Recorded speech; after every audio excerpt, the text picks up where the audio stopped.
The debt. It is complete. How is this possible? He has nothing. How did a pauper like you amass such a fortune? What if I told you that the secret to becoming wealthy has nothing to do with a big break, nothing to do with having connections, nothing to do with the government, nothing to do with luck or destiny or the right last name? What if the secret, the one the ancestors kept and passed down in stories, was so small that most people walk past it every single day without seeing it? 1 kobo. That is where the story begins. Not 1 million naira, not one plot of land, not one business deal. 1 kobo. And what one man in the ancient kingdom did with it every single day for the rest of his life changed everything. This is his story. Work hard, and the land shall bless you. In the ancient kingdom of Oforo, the marketplace was the heartbeat of everything. Every morning before dawn, traders came from every corner of the kingdom. Spices, fabrics, yams, palm oil, carved wood, beads, kola nuts, the wealth of the earth spread across carved Iroko wood stores from one end of the square to the other. And in the middle of all of it, a young man named Obiora. Obiora was not the richest trader in the market. He was not the poorest either. He was simply ordinary. He sold groundnuts, a simple trade, nothing that would make anyone look twice at him. But Obiora had a habit that nobody in the kingdom understood and everyone mocked. Every evening, when the market closed and every trader counted their earnings, Obiora did something strange. He would take his day's profit, whatever it was, large or tiny, whether he was tired or well, whether his family needed things or his compound needed repair. 1 kobo, clay pot, every day. His neighbors found this hilarious. Obiora, they would shout from across the compound wall. 1 kobo will not buy you a farm. 1 kobo will not buy you a wife. 1 kobo will not make you a chief. What are you saving for? A very small yam? And they would laugh. And Obiora would smile quietly, put the kobo in the pot, and go inside. The first year, the pot had 365 kobos. Nothing impressive. The neighbors were right. It could buy almost nothing. But Obiora kept going. The second year, 730 kobos. The third year, he added the second pot because the first was full. The fourth year, he added a third pot. And somewhere in the fourth year, something shifted. Because Obiora began to notice that the discipline of saving 1 kobo a day was changing other things about him too. It was changing how he looked at money. It was changing how he made decisions. It was changing his relationship with what he earned. Because every day, every single day, before he spent anything, he paid himself first. That was the secret the neighbors never saw. It was never about the kobo. It was about the habit of putting yourself first, before your appetite, before your wants, before the voice that says spend today and save tomorrow. In the 8th year, a farmer on the northern edge of the kingdom fell into debt. His farm, 3 acres of the richest soil in Uforo, was being taken by the moneylender unless someone paid the debt within 7 market days. The farm was worth 10 times the debt. Every wealthy man in the kingdom heard about it.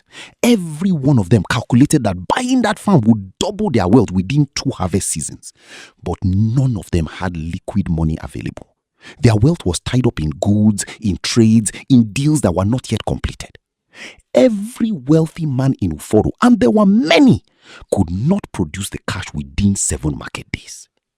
Obiora, the groundnut seller, went home that evening.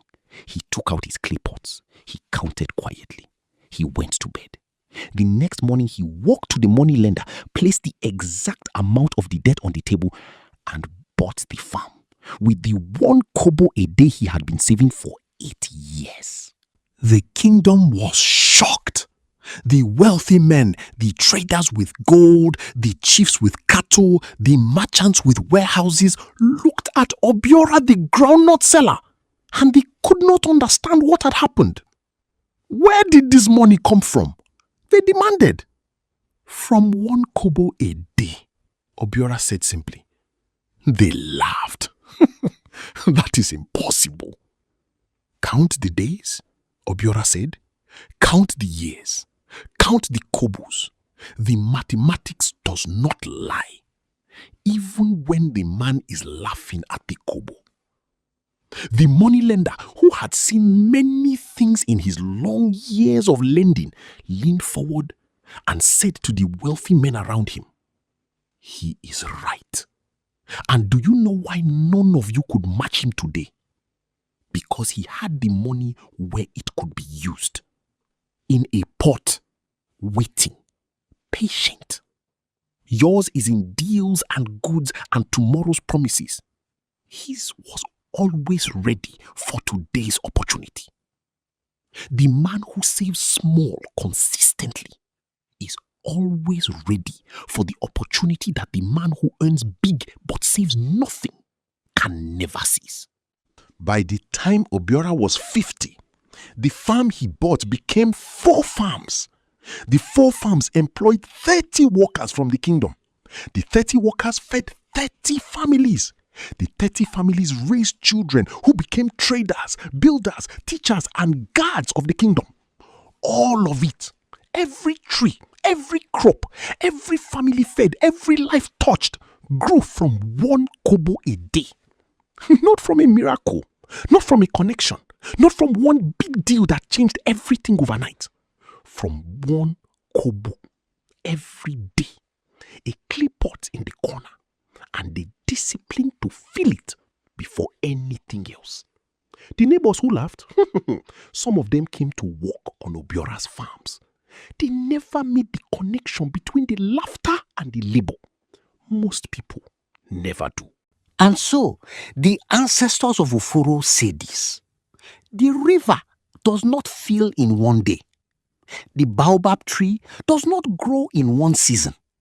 The mountain was not built by one stone falling. Everything great, everything that endures, everything that outlasts the life of the person who built it began small, began consistently, began with the understanding that what you do every day matters infinitely more than what you do once in a spectacular fashion.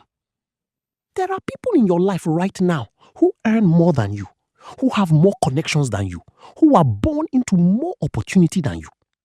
But if they spend everything they earn and you save even 1% of everything you earn, in 10 years you will have something and they will have nothing but the memory of what they spent. The ancestors are not asking you to suffer. They are not asking you to deny yourself joy. They are asking you to put aside something, anything, every single day before your appetite decides how the rest is spent. Pay yourself first. Save before you spend. Small and consistent beats large and occasional every time. In farming, in business, in life, in everything the earth has ever rewarded. The clay pot in Obiora's corner is still in the kingdom of Uforo. It holds nothing now. It gave everything long ago. But the elders show it to every young person who comes of age, and they say, this pot built a farm. The farm built a family. The family built a legacy. What are you putting in your pot today? This has been NaijaSuperstory, where the wisdom of our ancestors lights the path for our feet today. If this story moved something in you, share it with one person who needs to hear it today. And subscribe so you never miss a story that could change your life. Ashe.